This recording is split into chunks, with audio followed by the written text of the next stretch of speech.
Café com Leite, com músicas de qualidade, com boas histórias, com informações relevantes, com pessoas que fazem acontecer, com o melhor de Nova Petrópolis e região.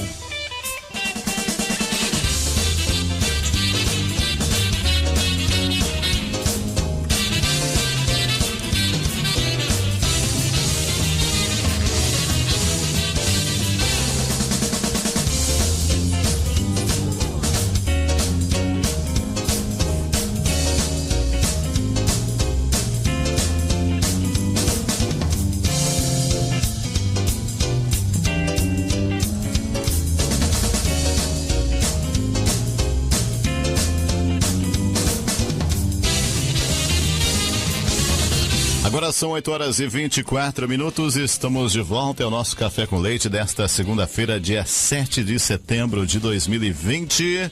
Vamos tomar um bom café aqui, eu aqui em Nova Petrópolis, o Marlon Adame lá em Brasília, na capital federal, e bater um papo aí, né, através da tecnologia. A gente possibilita, né, realizar entrevistas como essa que a gente faz a partir de agora, nesse dia que é histórico, dia 7 de setembro, dia da independência do Brasil, e a gente convidou, ficamos muito felizes por ter aceito o convite, o Marlon Adame, professor de História, também atua na área da filosofia, né? Já esteve trabalhando aqui no município de Nova Petrópolis, já residiu, estava em dúvida, eu falei antes se ele era torcedor do Caxias ou do Juventude, e ele disse com firmeza do Caxias, né? Então tá, o Marlon, né, lá em Brasília, então, de vez em quando faz um churrasco, com certeza, que é gaúcho também, e a gente vai bater um papo agora aqui no nosso Café com Leite, na parceria, então, da Cooperativa Piá, que fomenta o desenvolvimento social e econômico de Nova Petrópolis e região, e também da Padaria Petrópolis, uma delícia de lugar na Serra Gaúcha, em 4 endereços aqui em Nova Petrópolis, e ainda a Sicredi Pioneira RS estar a seu lado, é nossa marca. Vamos juntos. Vamos pelos próximos minutos aí, 20, 30 minutos aí, bater um papo com o Marlon. Inicialmente cumprimentar o nosso entrevistado e agradecer ter aceito o convite. Bom dia, Marlon. Tudo certo contigo em Brasília aí? Bom dia. Bom dia, Sóstenes. Bom dia, ouvintes da Inova. Tudo tranquilo no nosso inverno do Cerrado aqui, com muito sol, muita seca e pouca umidade. Pouquíssima umidade aí, né? Característica de Brasília. Eu não conheço ainda, mas te acompanho, e muitas vezes tu faz aquelas publicações lá que deixa a gente preocupado aí com a baixa umidade aí que é nessa região, né? Às vezes chega a cair para 20%, até menos, né? Hoje está previsto 12%. 12%. Como que é para... 12%. E nós estamos aqui, já ultrapassamos a marca dos 100 dias sem uma gota de chuva. É isso que é estiagem, então. Falta água? Chega a faltar água aí no serviço de abastecimento urbano, não? Nós tivemos aí no ano passado e retrasado, a gente teve aí um período aí onde houve racionamento. Nós ficamos aí 1 ano e meio com racionamento, porque as bacias de captação aqui estavam muito abaixo do limite favorável. Mas agora está, pelo menos esse ano, nem sinal de racionamento. Tem sinal por hora aí. 8 anos aí em Brasília já, né? 8 anos. Antes tu estavas em Nova Petrópolis ou tu estavas em Caxias quando tu fosse para Brasília? Não, eu estava em Nova. Em Nova, né? Quanto tempo tu atuou aqui na cidade? 7 anos. 7 anos. Professor? Professor de História e Filosofia. História e Filosofia. Qual era era o Padre Werner? Qual que eram as escolas que tu atuou aqui? Não, eu atuei na 1º de Maio, lá na Fazenda. Na Fazenda Pirajá, então. História e Filosofia. Isso. Já indo direto ao ponto, né? Mas a gente vai falar um pouquinho também sobre as peculiaridades, as tuas vivências no decorrer desse bate-papo aí, né? O que os livros de história, Marlon, contarão aí deste 7 de setembro? Contextualizando, né? Força de expressão aí, 7 de setembro, que é a data de hoje. Mas eu digo do Brasil de hoje, que tem reflexos também de muitas coisas que acontecem a nível mundial, né? O próprio coronavírus, um problema que é mundial, como disse, né? Hoje está afetando todos os países. A China, a Índia, aliás, vai ultrapassar o Brasil, até pela população que tem muito maior, né? Em número de casos, mas o Brasil hoje está em segundo, né? Temos aí um governo de direita, né? Depois de muito tempo de governo de esquerda, aí o PT e antes o próprio PSDB, né? O que mais podemos falar? Nos últimos anos aí a questão de crise econômica no país, tivemos prisão desse presidente. O que os livros de história vão contar, Marlon? Olha, os livros de história até o momento falam de uma independência extremamente romantizada, né? A gente tem a imagem da figura do Dom Pedro lá, erguendo a espada, dando o grito da independência. A nossa independência, quando se fala em independência, foi uma independência territorial. No 7 de setembro a gente comemora a nossa independência territorial. O dono do Brasil era Portugal. E aí, da atitude do Dom Pedro, né, o Brasil passa a ser independente, ou seja, não tem mais dono, ele é dono de si mesmo. Só que os livros de história também não contam que a independência não foi feita pelo Dom Pedro. Quem fez a independência do Brasil foi a imperatriz Maria Leopoldina, o José Bonifácio, com o apoio de liberais e maçons. Né? Então a gente aprende nos livros de história extremamente romantizados, só se vê a figura do Dom Pedro. Mas os verdadeiros responsáveis pela independência territorial do Brasil foi a imperatriz Maria Leopoldina e o José Bonifácio. Tanto que quem assinou a independência do Brasil não foi Dom Pedro, foi a imperatriz Maria Leopoldina. A data da independência não é 7 de setembro, o correto seria 2 de setembro. Ou seja, então, estamos comemorando aí na data errada, então. Exatamente, estamos comemorando a data errada. A independência ela foi assinada dia 2. O Dom Pedro ficou sabendo dia 7 porque ele estava em São Paulo. Demorou 5 dias para o mensageiro levar a carta lá avisando que o Bonifácio e a Leopoldina tinham decretado a independência. Então, a história brasileira, não só esse episódio, como tantos outros episódios, são ensinados, são expostos nos livros de maneira totalmente incorreta, mal contextualizado, mal explicado, mal contado. Exato. E aí, o brasileiro, a história como um todo, na verdade, ela fica sempre ela é dependente de heróis, né? São criados figuras, símbolos, quase que mitos, né? E eu queria até perguntar para ti, pra gente contextualizar com o povo de hoje, né? Até eu fiz aquela pergunta, ao invés de te perguntar, como é que foi o passado, e certamente isso é para encadear esse bate-papo, porque é a história da independência do Brasil, lá em 1822, que a gente trata hoje aqui, mas também contextualizando com o hoje, né? O que tu vê como exagero que possa se tenta criar também a figura, não estou falando do Bolsonaro como presidente, mito e tal, mas a história vive de mitos, vive de heróis, vive de pessoas que muitas vezes até na monarquia hoje usam ou têm um título quase que muito mais representativo, né? E assim como tu retratou a história da independência do Brasil lá em 1822, que não foi Dom Pedro que teria efetivamente promovido, né? Como que tu vê assim hoje, como que o Brasil de hoje em relação ao Brasil de séculos passados, da independência, e o que teremos para o futuro, dado esse momento histórico que a gente está vivendo? Olha, Celso, o nosso momento histórico, a nossa contemporaneidade, ela começa a mudar a partir de 1985, quando a gente começa a entrar dentro de um processo que a gente chama processo de globalização. Né? A partir dos anos 80, a tecnologia ela avança muito rápido, a informação começa a chegar de uma forma muito rápida, assim como o socialismo e a esquerda avançou em muitos países, nos 4 costados do planeta, muito rápido. Só que quando a gente fala na criação de mitos, os mitos mostram a fragilidade ou a insuficiência da sociedade com relação a conhecimento.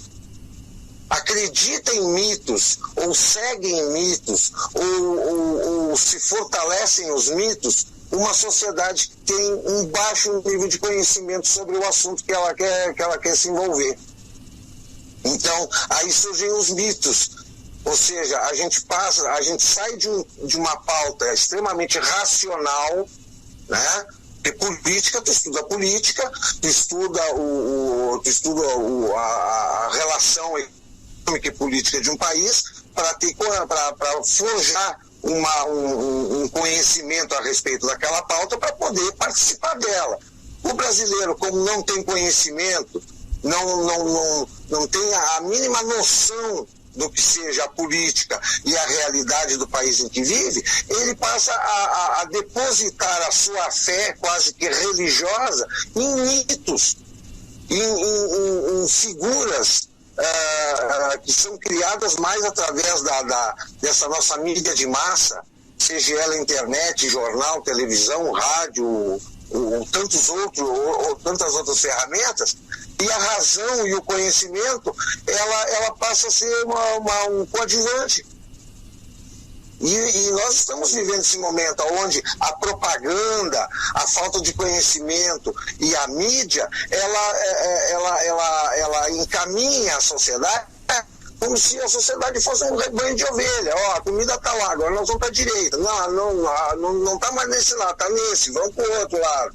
E assim as coisas vão se encaminhando. Tu até comentaste antes que depois de tanto tempo nós temos um governo de direita. Nós não temos um governo de direita. O Brasil não tem direita, nunca teve direita, né, nos últimos 30 anos. Bolsonaro não é de direita. Isso eu afirmo com toda a convicção, porque eu conheço a pessoa Jair Bolsonaro. Nós não temos um partido político sério, consistente, com uma base ideológica, uma base política concreta, sólida e convicta de direita. Nós não temos. Nós temos a direita da esquerda, de todas as matizes. Nós temos o vermelho mais forte até o rosa desbotado, mas é tudo vermelho. E não adianta o povo vir dizer que eu apoio o Bolsonaro, eu sou de direita. Não é. Bolsonaro não é de direita, o governo dele não está aplicando agendas de direita. Para a gente desmistificar um pouquinho. O Bolsonaro, na minha opinião, é mais uma mentira fabricada pelo cenário político. Não seria de direita. É mais um engano. Mais um engano. Deixa eu perguntar para ti, Marlon, até para a gente compreender um pouquinho melhor, até como eu disse, né? É de direita porque se apresenta como tal, mas tem características para... Tu tem que ter uma agenda, tu tem que ter, como tu disseste antes, ideológica para ser de direita e para esquerda, que são muito distintas. Classifica um pouquinho até para a gente compreender melhor, porque muitas vezes até quem milita defende uma bandeira sendo direita ou esquerda e nem essa pessoa efetivamente sabe o que é ser de direita e de esquerda. Que o Brasil basicamente não viu. Se o Bolsonaro não é de direita, então o Brasil praticamente não teve governo de direita desde a Constituição. Vou tentar fazer um resumo bem vou dar exemplos para ver se eu consigo contextualizar de uma forma bem didática. A esquerda ela é pautada no quê? Ela é pautada no marxismo, no leninismo, nas agendas do Antônio Gramsci e nas agendas da Escola de Frankfurt. Aí eu vou estar provocando as pessoas aí também para dar uma lida em alguns livros ou alguns artigos que tem na internet, porque existe um vasto material a respeito das agendas de Antônio Gramsci, da Escola de Frankfurt e sobre o marxismo. E principalmente nos últimos 30 anos, a gente não vive mais um marxismo clássico. A gente está vivendo e aplicando as agendas do Gramsci e as agendas da Escola de Frankfurt. Quando você pega aí o perfil politicamente correto, a ideologização dentro de sala de aula e da mídia, isso faz parte da agenda do Antônio Gramsci. Quando você pega movimento LGBT, a atuação forte da psicologia e da pedagogia na sociedade, quando você pega esses movimentos, esses vários movimentos sociais, indígenas, ecologistas, movimentos negros, isso aí faz parte das agendas da Escola de Frankfurt. Então, a esquerda se pauta nessas agendas coletivistas.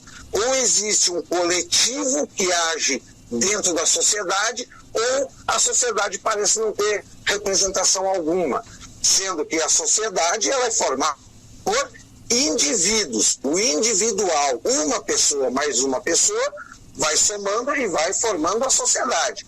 Na esquerda, eles dizem que a sociedade é formada por coletivos.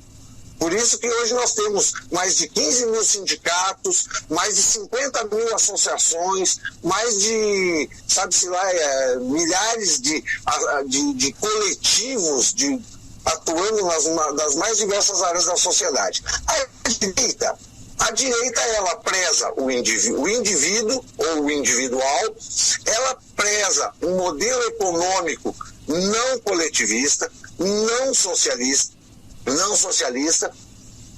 e o socialismo prega uma economia, um modelo econômico pautado no Keynes, ou seja, o Estado ele varre a sociedade com uma tributação draconiana e redistribui da maneira como ele achar melhor. No socialismo, o gestor da economia é o Estado, é o governo. E na direita é o contrário.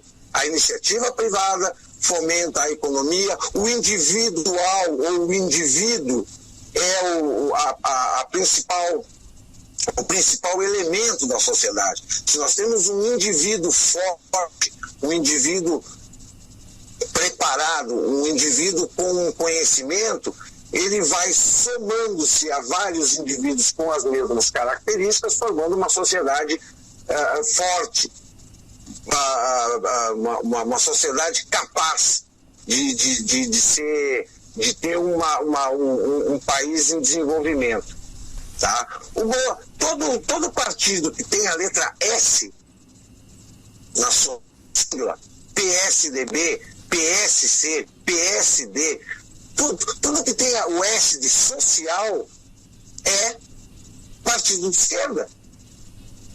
Ou é partido de esquerda vermelho PT, ou é partido de esquerda da linha social-democrata. O social-democrata, ele também é esquerda. Ele também prega um outro modelo de socialismo, um socialismo que se utiliza do modelo capitalista para implementar socialismo. Tu falaste antes, professor Marlon, lá no início, sobre a questão de que a sociedade, ela por si só não está, não usaste o termo amadurecida, mas a sociedade, o indivíduo não tem capacidade ainda até de distinguir entre o socialismo e os partidos de esquerda e direita, né? E tu demonstra agora, tu falaste um exemplo, que o individual tem que se sobrepor, pelo menos tem que se amadurecer, tem que evoluir para que possa evoluir o coletivo. Isso, coletivo, né? Então, é nesse sentido, pelo que eu entendi, que tu acredita que tu dizes que o próprio governo, o sistema que hoje está implantado, que é um partido, como disse antes, a princípio seria de direita, ele se utiliza de práticas de esquerda porque não emancipa, não faz com que evolua, que ascende o individual para que o coletivo seja melhor. É nesse sentido? Nesse sentido. Eu vou te dar um outro exemplo, até os nossos ouvintes vão captar de bate-pronto. Como é que uma sociedade ela pode se desenvolver um modelo de ensino que há mais de 30 anos o ensino ele aplica um modelo de ensino que não ensina, que não prepara ninguém, nem profissionais, diga-se de passagem, não prepara ninguém desde a base, tá? E que é regido pela classe política. O nosso ensino no Brasil há mais de 30 anos é regido pela classe política. Nós temos há mais de 30 anos políticos de esquerda governando o país. E o ensino é pautado pela ideologia de poder. Então, antigamente, por exemplo, eu me recordo, nós tínhamos a escola pública, era regida pelo Estado. Mas as escolas particulares, nós tínhamos as escolas religiosas, de padres, de freiras, que elas tinham se trabalhava ensino, conhecimento. Hoje não. Hoje até as escolas particulares são obrigadas a seguir o que o Ministério da Educação e Cultura e a classe política querem que elas ensinem. Hoje a gente, hoje não, já há décadas, os alunos entram na sala de aula, o que eles menos têm contato é com conhecimento, é com ciência. Primeiro, eles têm que ter contato com as agendas políticas que o Ministério da Educação e os detentores do poder querem que eles assimilem e pratiquem. O conhecimento, se sobrar tempo a gente vai trabalhar a respeito do conhecimento que é tão necessário para a formação de pessoas e de profissionais. A UNB aqui em Brasília, que é uma das principais universidades do Brasil, é um verdadeiro ninho de formação de militante de esquerda. Seja ele esquerda petista, esquerda social-democrata, mas se trabalha ideologia política de quem está no poder. Nada mais. Aí todo mundo acha que porque o nosso presidente tem uma certa sintonia com os Estados Unidos é um país socialista há muito tempo. E aí vem a falta de conhecimento das pessoas em misturar política com economia. Todo mundo acha que capitalismo, porque o país é capitalista, ele é de direita, ele não é socialista. Não, muito pelo contrário. O socialismo, o social-democrata, ele se utiliza do capitalismo. Ele se utiliza da ferramenta econômica capitalista para fomentar o socialismo. E os Estados Unidos é um país socialista já há no mínimo 20 anos. O Canadá é um país socialista também, há 20, 30 anos. Incluindo o presidente Trump, tu coloca ele numa condição de socialista, destoando da forma como ele destoa do governo anterior, do Barack Obama?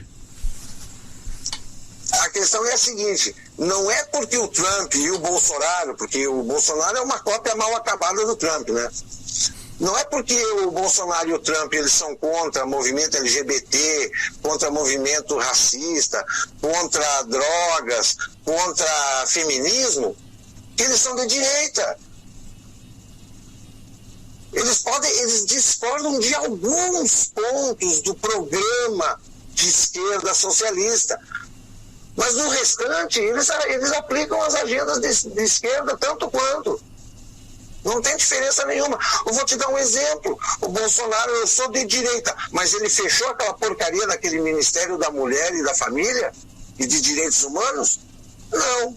Botou uma advogada, uma pastora ali, um monte de servidor público levando dinheiro da folha de pagamento do erário público para continuar aplicando a agenda de esquerda.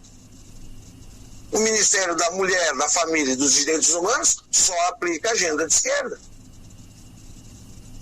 Então não adianta eles, eu sou contra o movimento LGBT, sou contra o feminismo, sou contra isso, sou contra aquilo, se no total, no bojo, né, da prática de governo, ele continua aplicando o mesmo modelo socialista que vinha sendo aplicado nos governos anteriores. A mesma coisa, vou acabar com o Bolsa Esmola e vou realmente ensinar a pescar. O que o nosso presidente vem fazendo? Nada. É muita conversa e pouca ação. Ele pegou o Bolsa Família e trocou de nome. Ele pegou o programa Minha Casa Minha Vida e trocou de nome. Só. E continua sendo socialista igual. Aliás, o nosso presidente já foi um admirador e um fã declarado do Lula. O nosso presidente, ele deixou a carreira militar por praticar socialismo dentro do quartel.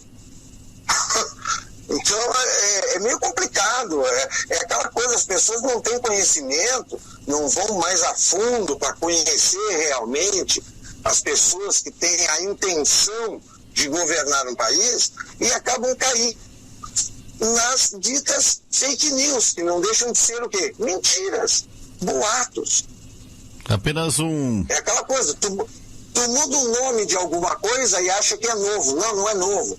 Fake news é boato, é mentira, é engodo, é falácia. Exatamente, só deu um nome mais, vou dizer, até mais romântico, dado o momento atual, mas porém não deixa de ser a velha mentira, né? Deixa eu te perguntar o seguinte... Fizeram uma atualização do termo. Deixa eu te perguntar o seguinte, Marlon Adame, professor de História, também de Filosofia, com quem estou falando diretamente de Brasília, para o nosso ouvinte que ligou o rádio agora. Hoje, dia 7 de setembro, a gente está contextualizando aí a independência do Brasil. Hoje é o dia da independência do Brasil. Ela foi em 1822, não no dia 7 de setembro, conforme o professor nos atualizou aqui antes. Foi 5 dias antes, ou seja, dia 2, né? 2 de setembro, e não foi da forma como os livros contam.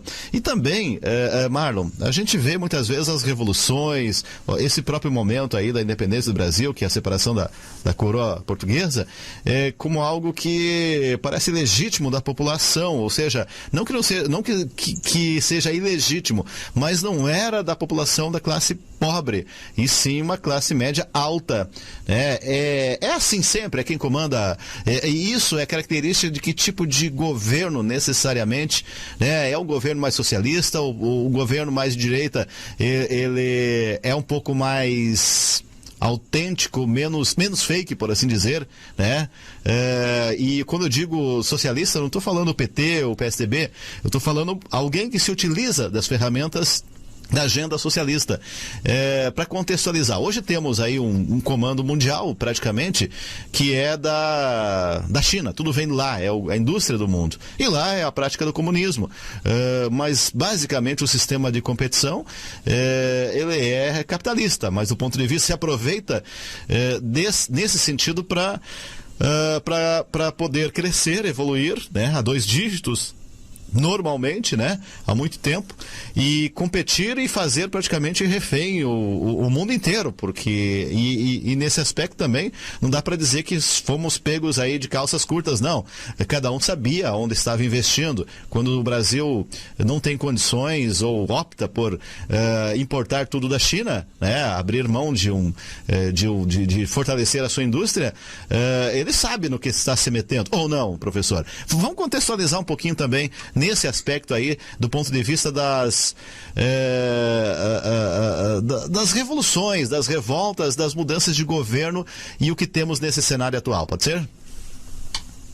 Ok. Vamos começar lá pela sua primeira colocação. As pessoas se habituaram a uma sociedade é um todo, é um conjunto de cidadãos, né? E dentro desse conjunto de cidadãos, nas últimas décadas, vem se fragmentando. Então, tu tem uma sociedade, a sociedade brasileira, mas aí chegou alguém, um intelectual qualquer aí, e disse assim, não, mas a sociedade brasileira é formada por ricos e pobres. Aí veio um outro intelectual e disse assim, não, é ricos e pobres e mulheres. Hoje nós já estamos falando que é ricos, pobres, mulheres, LGBTs e negros. Então, no momento que tu fragmenta uma sociedade, tu não tem uma sociedade forte. Porque aí quando tu fragmenta uma sociedade, tu tá criando o que nós chamamos da sociedade dos conflitos. É um grupo contra o outro. Um grupo querendo mais força e mais privilégio que o outro grupo. Tá? Quem é que tem que governar? É sempre os ricos que vão governar? A questão não é se o cara tem dinheiro, ele é capaz de governar melhor ou pior do que um pobre. A questão é que para governar, tu precisa ter conhecimento. Quem é que tem conhecimento? Normalmente quem tem posses e tempo para poder se dedicar aos estudos, ao aprofundamento das pautas. Os pobres podem governar? Podem, no momento em que eles se disporem a não ficar apenas choramingando, esperando esmola do governo, tá? E trabalhar por sobrevivência, e for correr atrás de conhecimento, de evolução pessoal, para poder participar do cenário político. Um bom exemplo, o trabalhador com pouco estudo, ele pode governar? Não, ele não pode governar. Nós temos vários exemplos, fábricas que foram assumidas pelos trabalhadores e nem um ano depois a empresa quebrou. Por quê? Porque os trabalhadores não souberam administrar. Ou seja, tu precisa de conhecimento, seja ele político, econômico, conhecimento é necessário. E as pessoas acham que porque eu tô filiado no partido político faz 2 anos, tenho contato lá com meus colegas de partido, de vez em quando eu troco um telefonema, um e-mail com um deputado, com um vereador, o cara acha que entende de política. E ele acha que ele pode ser um vereador, um deputado, um presidente da República. Não é assim que a coisa funciona. Então, a gente, por mais que a gente... até parece que eu tô sendo repetitivo, mas conhecimento de verdade, não é distribuição de diploma como vem acontecendo nos últimos 30 anos. Conhecimento é necessário. O conhecimento realmente emancipa a pessoa, dá condições da pessoa avançar na sua vida. Caso contrário, ele vai engrossar as massas de manobra que ficam repetindo as agendas que foram apresentadas para eles ao longo do tempo, que muitas das vezes eles não aceitam, mas acabam praticando porque a maioria, todo mundo pratica, né? Então quem sou eu para discordar da maioria? E outra, democracia não é governo de todos. Democracia é governo para todos. Então, no momento que as pessoas chegam e dizem, não, o governo tem que ser democrático, o governo é de todos. Não, não é de todos. O governo é para todos. Para todos. Tem que trabalhar para todos. E não é de todos. Que tu pode colocar índios, semi-analfabeto, qualquer pé de chinelo sem capacidade nenhuma para governar ou para atuar na área pública. Com relação à China, ela não é nenhum fenômeno.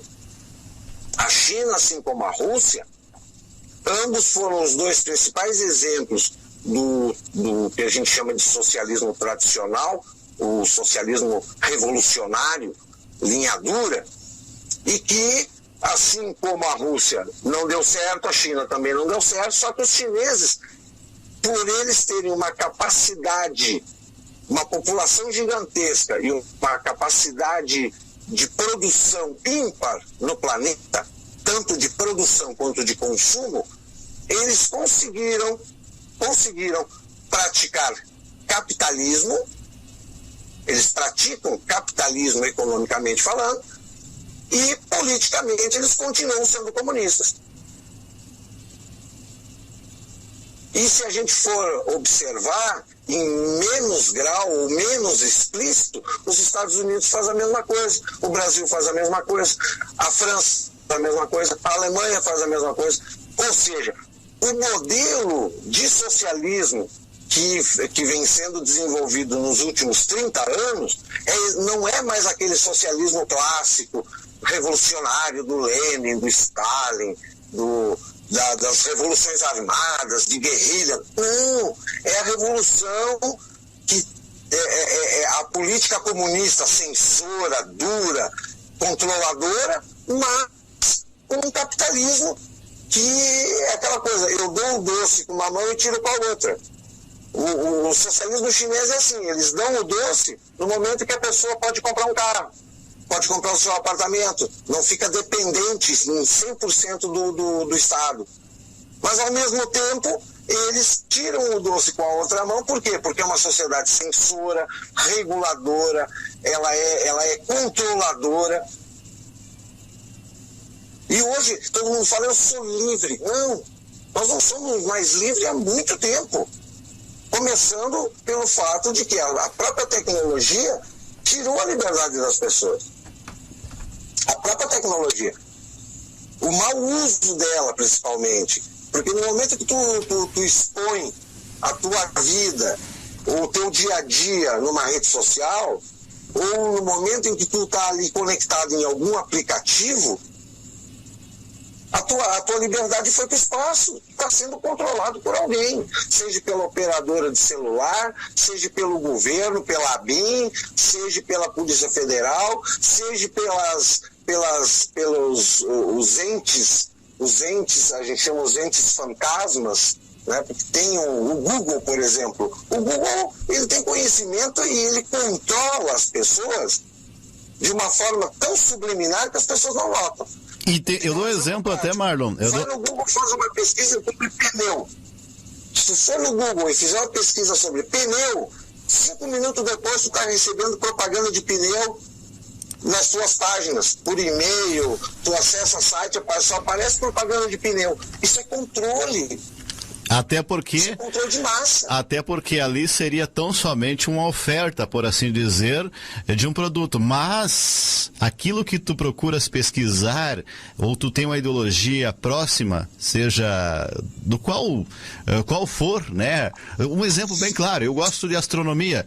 O que vende artigos de astronomia para mim é incrível, né? Ou seja, estamos numa sociedade hoje, não sei se concordas comigo, que as pessoas dizem, não, eu penso assim. Não, tu não pensa assim. Tu pensa porque tu, em determinado momento, tu começou a pesquisar, ou tu é próximo de pessoas que compartilham das mesmas ideias que as tuas, e a enxurrada de informação que vem até a ti, por conta dos computadores, dos robôs, né, que são os algoritmos aí, faz com que você pense assim. Nem pensar a gente está pensando, eu estou falando uma sociedade, não todos, obviamente, não generalizando, mas uma parcela muito grande por conta dessa tecnologia hoje, que é muito boa até para o nosso contato que estamos fazendo agora, tentando criar conhecimento, mas também é perversa nesse aspecto.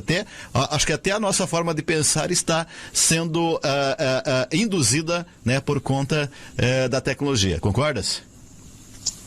Não, sem sombra de dúvida. E vou te dizer mais, eu não estou sendo drástico, estou sendo realista. 95% da população mundial, ela não... Todas as posições ou todas as afirmações que ela faz não são posições ou afirmações pensadas, estudadas, convictas, coerentes. São posições e afirmações influenciadas pelo volume de afirmações idênticas na rede social ou porque o grupo que essa pessoa participa, a maioria fica repetindo que nem papagaio de pirata a mesma coisa. Né? Então, por exemplo, o politicamente correto, eu acho que é uma das ferramentas de esquerda mais perversas que tem, porque ela liquida literalmente a identidade individual da pessoa. O politicamente correto, o que é? Começa com aquela coisa inocente de pessoas que falam e pensam iguais se agruparem.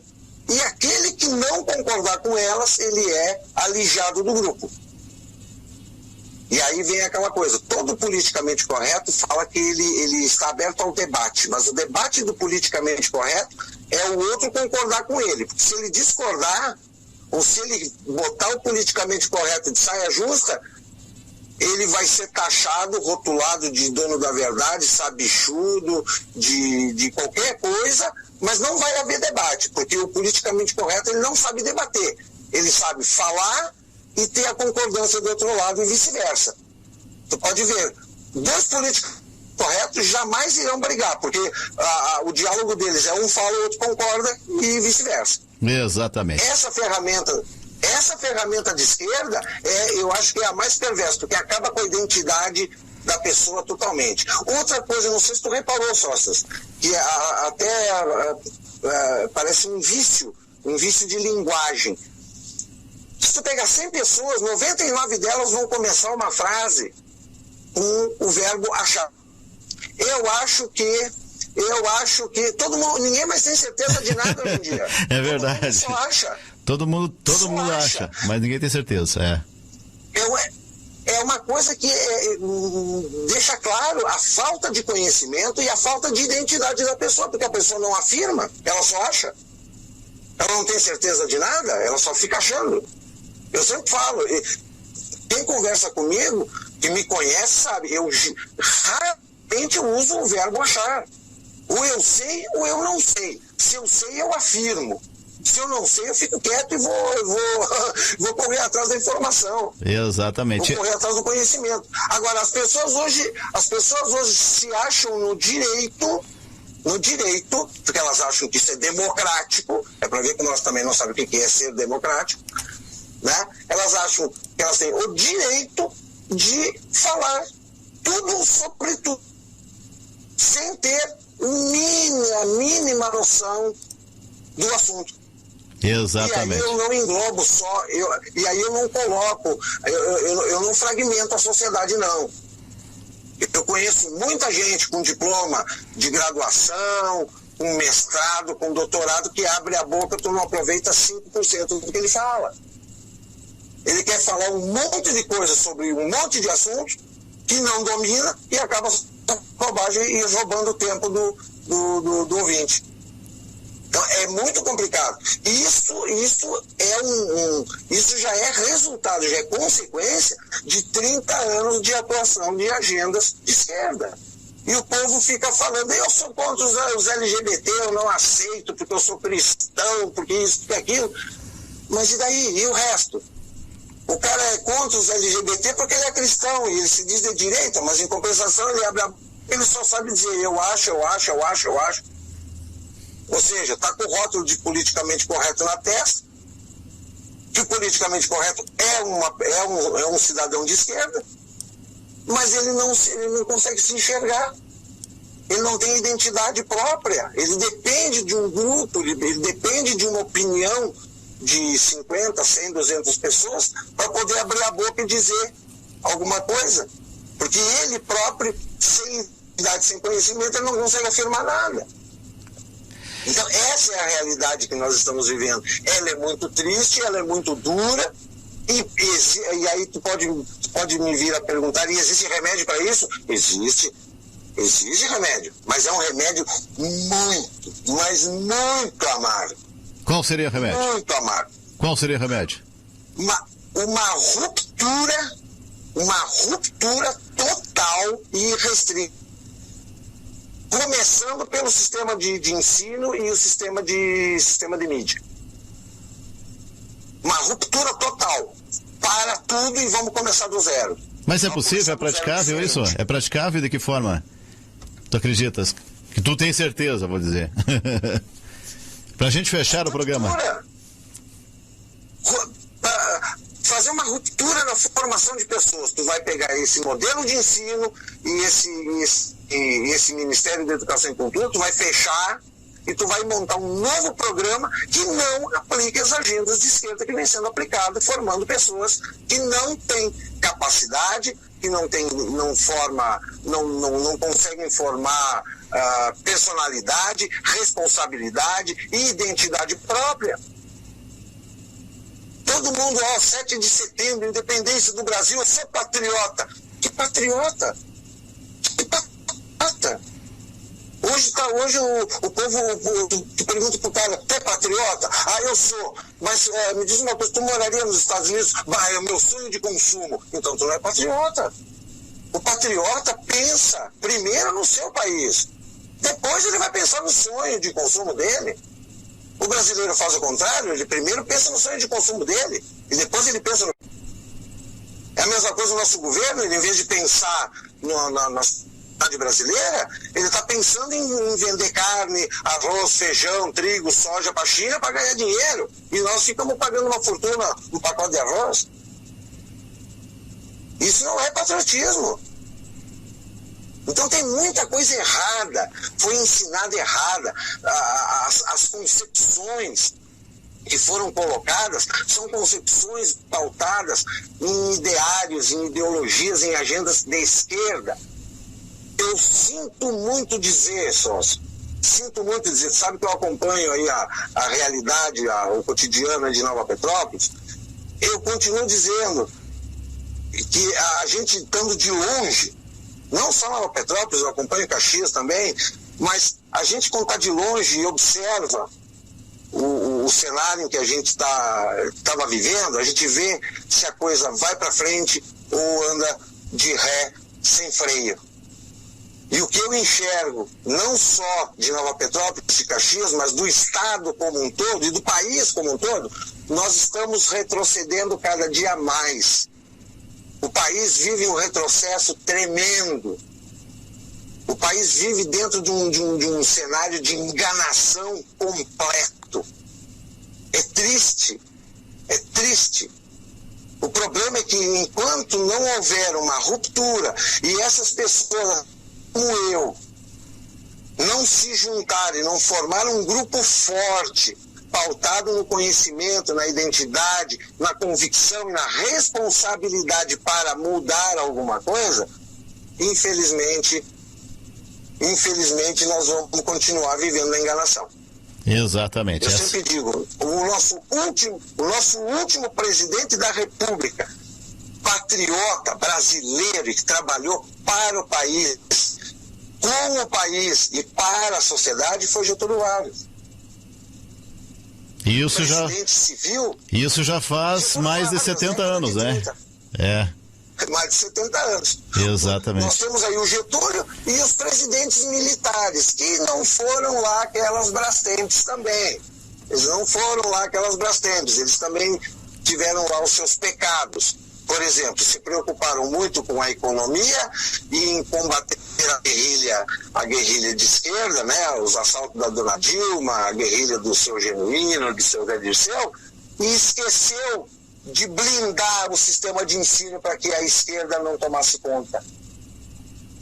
Enquanto os presidentes militares estavam pensando em desenvolver a economia e evitando a guerrilha armada da esquerda, a esquerda intelectual tomou conta das salas de aula, das universidades e da mídia, e aí, quando acabou a guerrilha de esquerda, em compensação, a esquerda estava totalmente instalada e aplicando um novo modelo de criação e de formação de socialismo no Brasil, que é esse que a gente está vivendo hoje, através da sala de aula, da mídia, do politicamente correto e assim por diante.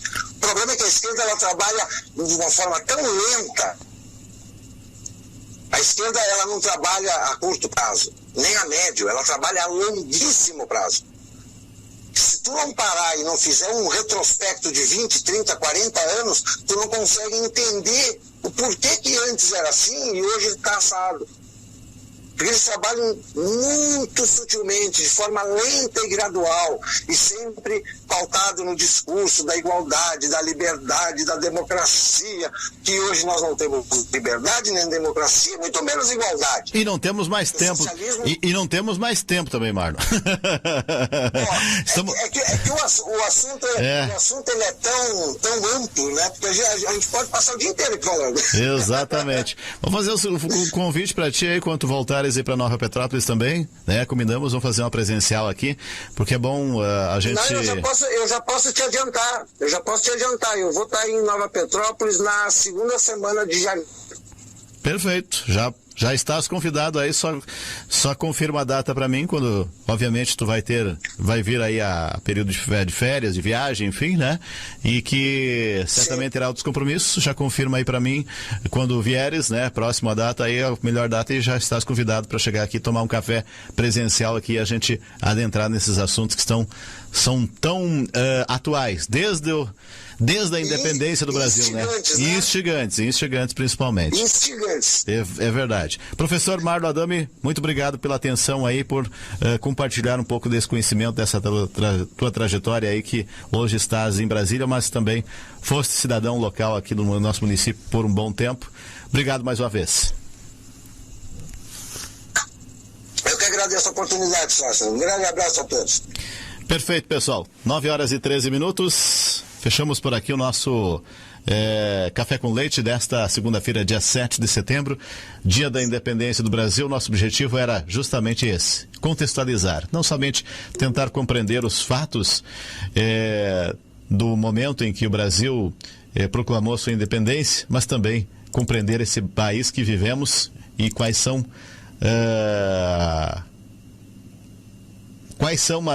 as diretrizes que movem o país hoje e o que teremos no futuro, principalmente, né?